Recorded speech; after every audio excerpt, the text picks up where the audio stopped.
Assalamualaikum warahmatullahi wabarakatuh. Waalaikumsalam warahmatullahi wabarakatuh. Terima kasih teman-temanku, akhirnya saya bisa hadir yang kedua kali di rumah sekarang Haji ya. Haji Tengku Basri. Tengku dulu apa Haji dulu biasanya? Kalau kami Tengku dulu. Tengku Haji Basri ya. Di perumahan apa nih? Perumahan Bukit Barelang ya. Nah, beliau ini rupanya punya majelis taklim namanya Tastafi. Tastafi itu singkatan dari tasawuf, tauhid dan fikih. Kita sapa dulu beliau.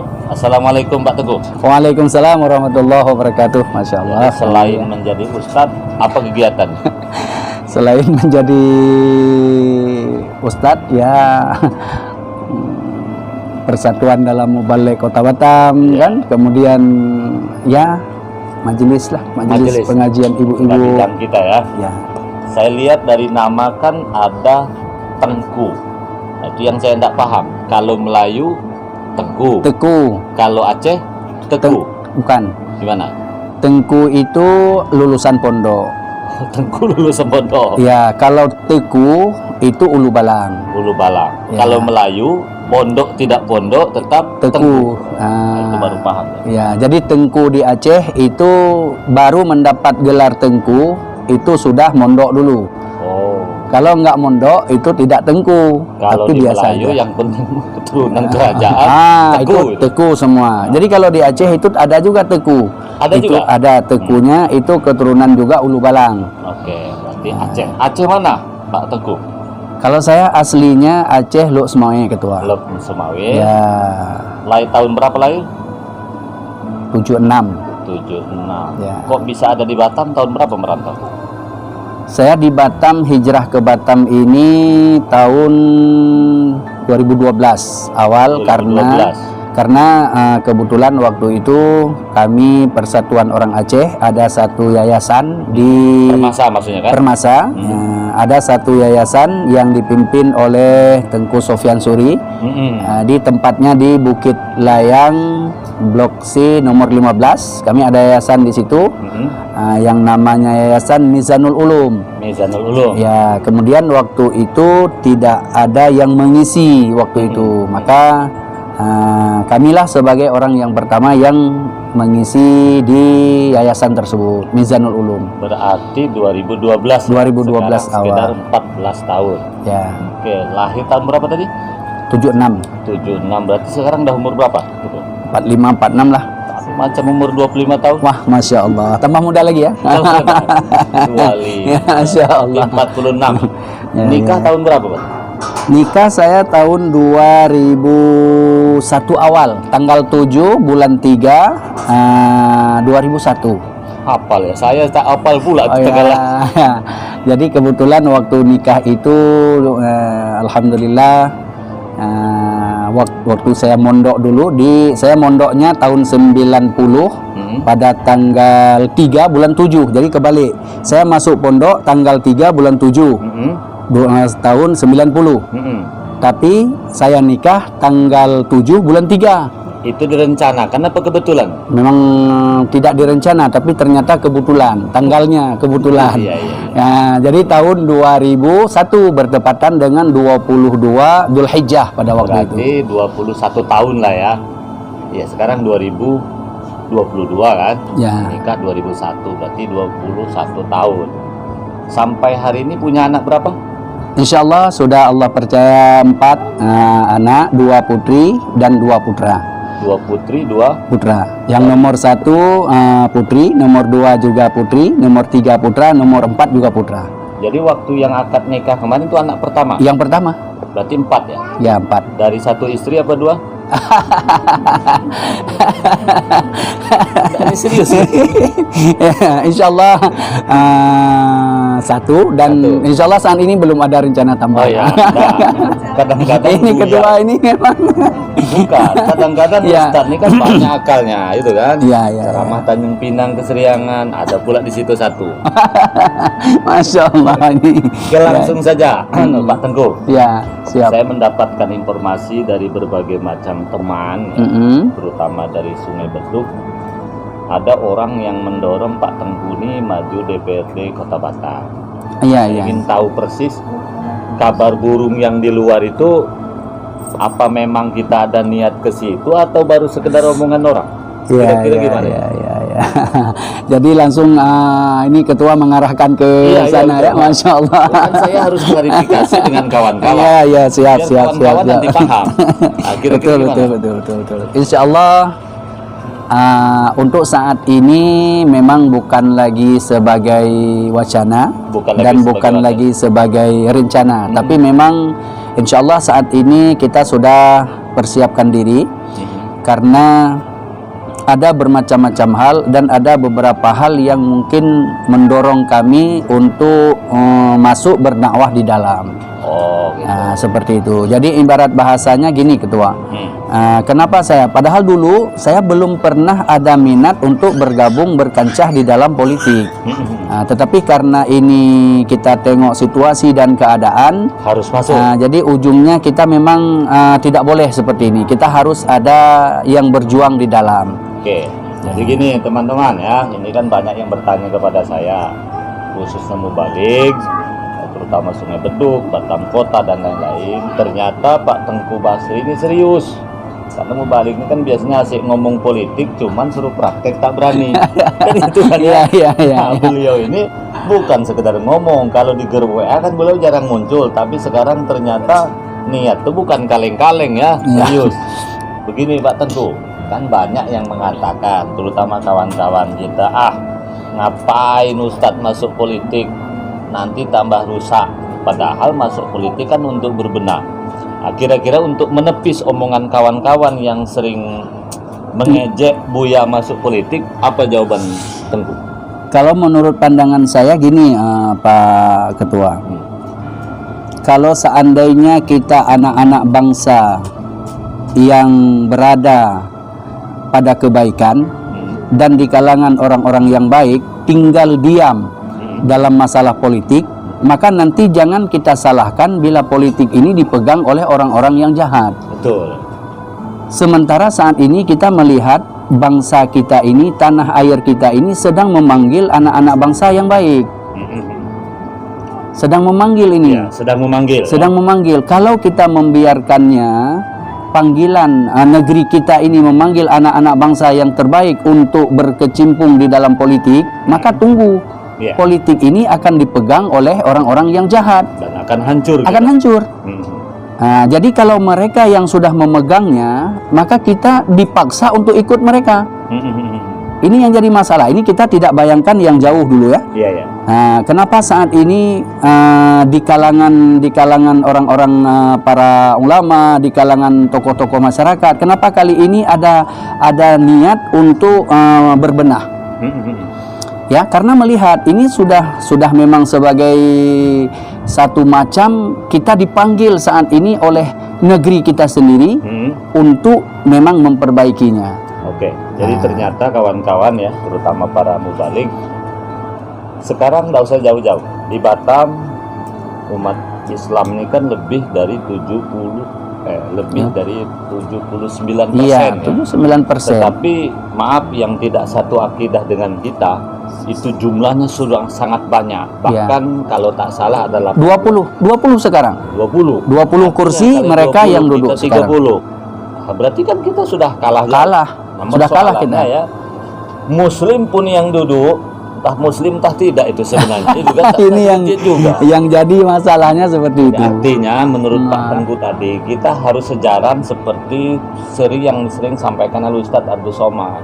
Ya. Rusaknya bangsa ini sebenarnya salah satunya adalah diamnya orang-orang yang baik, terutama ketika masuk ke politik. Kita kalau yang yang memandang sebelah Batam non Muslim preman tuh nggak masalah. Ini persoalannya kan sesama Buya juga. Ini Ya mudah-mudahan Buya sekarang sudah tobat semua lah. Masya Allah. Terakhir nih Pak Tengku. Iya. Ada orang mengatakan begini, dia itu kalau sudah jadi nanti tak akan lupa dengan dapilnya. Satu, katanya matikan HP. Yang kedua, nanti kalau sudah terpilih kawin lagi.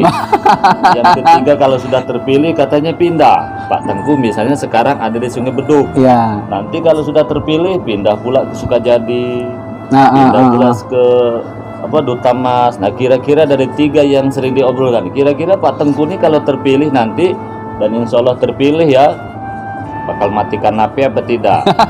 Bakal kawin lagi apa tidak? Yang ketiga bakal pindah apa tidak? Dapil kita ini. Kira-kira gimana Pak Tengku? 3 dijawabnya. Insya Allah Tidak ya.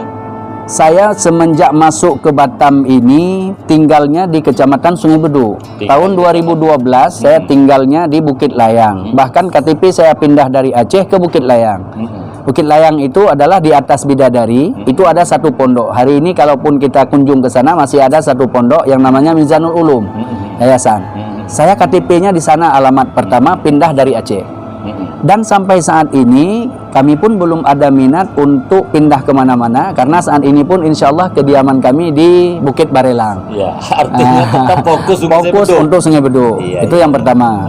Kemudian pertanyaan ketua yang kedua, apakah di saat nanti bisa berkecimpung buka sayap, karena niat kami buka sayap masuk tambah istri maksudnya. Buka sayap untuk dakwah. Oh gitu ya. Niat kami buka sayap untuk dakwah. Silakan Bu. Ya, buka sayap untuk dakwah. Tetap berada di jalan dakwah, dan di saat pun kita misalnya Allah izinkan, karena jangankan di sini ya, di Mekah sahaja kami berdoa, ya Allah, andai kata memang itu baik dalam mafiahmu, maka kabulkan ya Allah. Tapi kalau seandainya memang itu tidak baik, maka jauhkan ya Allah.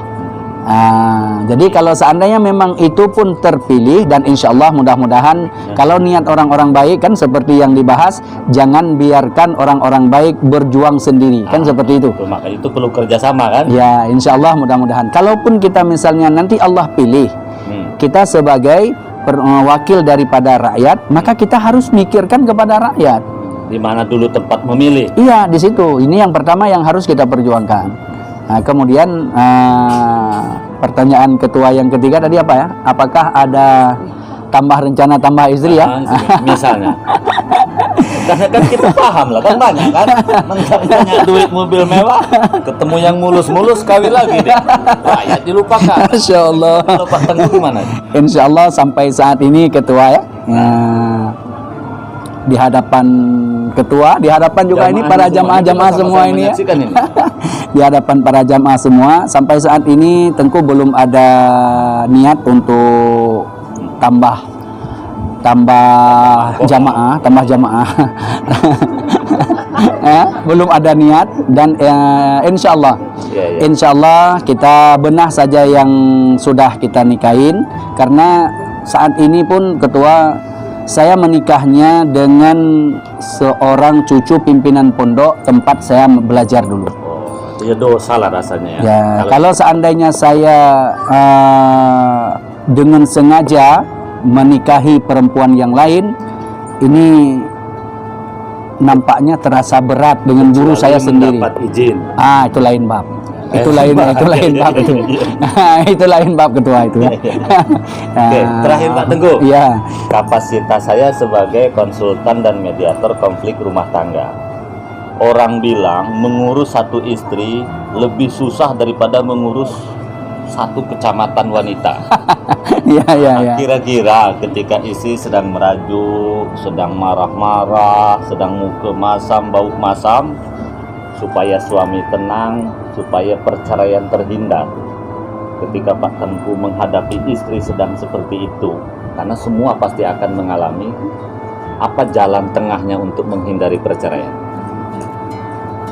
Salah satunya cara menghindar untuk supaya tidak menjadi pecah, ajak duduk dia dan berbincang dengan hati ke hati. Ajak duduk dia dan berbincang dari hati ke hati. Tanya apa yang sedang dialaminya, dan saat ini kita sudah sekian tahun bersama-sama, dan saat ini juga kita mau rencana bawa kemana. Artinya kalau istri lagi marah ditinggal minggat, itu salah? Salah. Kalau seandainya di saat istri sedang dalam keadaan marah, kita tinggal dia sendirian, dan kita tinggal dia dalam keadaan marahnya, maka dia akan ambil posisi yang tidak baik. Tidak baik. mengambil posisi yang seolah-olah kita ini pengecut, seolah-olah kita lari dari masalah, seolah-olah bermacam-macam akan timbul persoalan. Tapi di saat ada sesuatu masalah yang namanya keluarga, pasti ada yang selisih pandangan, selisih faham, ada yang bermacam-macam. Maka di saat ada hal-hal yang demikian, kalau saya secara pribadi langsung ajak duduk dan ngobrol antara hati ke hati. Tanya bagaimana dan bagaimana solusinya dan apa yang harus kita ambil. Karena apalagi kan kita sebagai posisi seorang ustadz atau seorang guru mengajar, yang kita hadapi banyak dari kalangan para jamaah ibu-ibu. Karena ibu-ibu pun kan bermacam-macam persoalannya. Persoalan ibu bermacam-macam. Ada yang persoalan kadang-kadang dengan keluarganya, ada persoalan dengan tetangganya, ada yang bermacam-macam hal yang akan masuk pertanyaan kepada kita. Maka perlu duduk bersama dengan kepala dingin. Ya, seperti itu. Dan saya lebih memilih ketua saat ini supaya tidak jadi selisih faham dengan Umi, dengan istri kan. Kadang-kadang sering juga di mana-mana pengajian sering saya ajak, ayo kalau seandainya memang dia ada waktu, ada kesempatan, sehat badannya, ayo kita naik ikut bareng-bareng. Dan rencana pun kalau seandainya pun nanti insya Allah pilih jadi wakil daripada masyarakat, wakil daripada rakyat, dan keinginan saya kemana-mana pun pergi tetap asisten pribadi adalah Umi, bukan yang lain. Seperti itu. Oke, terima kasih Pak Teguh. Ya, siap. Jadi, insya Allah. teman-temanku khususnya klien yang biasa ketemu saya yang laki-laki ya, yang kadang-kadang pusing kepalanya menghadapi istri yang mulutnya ba itu ternyata ilmu dari beliau ya. Ajak duduk bersama-sama, apa sebenarnya yang terjadi, bicara dari hati ke hati. Ternyata solusi pergi meninggalkan istri itu tidak tepat. Karena banyak laki-laki ketika istri bermasalah dia minggat ke kedai kopi, ketemu mak janda pula. Nah itu yang bermasalah. Di luar sana banyak pelakor lagi kan. Itu satu menurut beliau. Yang kedua, ternyata istri ini perlu juga sesekali diajak kemana suami pergi, ke pengajian, kata Pak Teguh tadi kan. Memang wajar kalau di rumah kan isi pusing kepala, ke belakang nengok dapur, ke kiri nengok toilet, wajar kepalanya itu pusing kan. Punya tetangga tak betul, teman nasi tukang ngomong ngompor, wajar kalau kepala itu pusing. Terima kasih Pak Teguh. Mudah-mudahan niat Pak Teguh dikabulkan Allah Subhanahu wa taala. Dan pesan terakhir dari kepada laki-laki ketika istri sedang merajuk, ajak bicara ke hati-hati, sering-seringlah diajak jalan, insya Allah semua akan selesai. Sekira demikian, wassalamualaikum warahmatullahi wabarakatuh. Waalaikumsalam warahmatullahi wabarakatuh. Masya Allah.